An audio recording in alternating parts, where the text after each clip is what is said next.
Hello friends, இன்றைக்கி இந்த வீடியோவில் ராகி மாவு தோசை எப்படி செய்யலாங்கிறத பார்க்கலாம். 4 பேருக்கு செய்கிற மாதிரி ஒரு சின்ன கேரட்டு, 2 பெரிய வெங்காயம், 2 பச்சை மிளகாய் எடுத்து நல்லா சாப்பரில் போட்டு சாப் பண்ணி வச்சுக்கோங்க. 2 கப்பு புளிச்ச மாவு தோசை மாவு இருந்துச்சுன்னா அதில் 1 கப்பு ராகி மாவும் 1/2 கப்பு ரவையும் போட்டுக்கோங்க. தேவையான அளவில் தண்ணி ஊற்றி நல்லா கரைச்சிட்டு இப்போது 1 டீஸ்பூன் உப்பு போட்டு கரைச்சிக்கலாம். இப்போ கரைச்சி வச்ச மாவில் சாப் பண்ண கேரட்டு, வெங்காயம், பச்சை மிளகாய் எல்லாத்தையும் போட்டு நல்லா கலக்கி வச்சுக்கிடலாம்.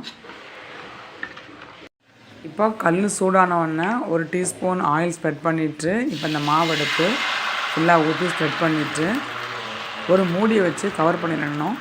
ஏன்னா இந்த கேப்பை வேகிறதுக்கு கொஞ்சம் டைம் எடுக்கும். காய்கறியும் போட்டிருக்கோம். ஸோ மூடி வச்சுட்டோன்னா நல்லா வெந்துடும். 2 அல்லது 3 நிமிஷம் கழித்து திறந்து பார்த்தா அந்த மாவு வெந்து கலர் கொஞ்சம் மாறி இருக்கும்.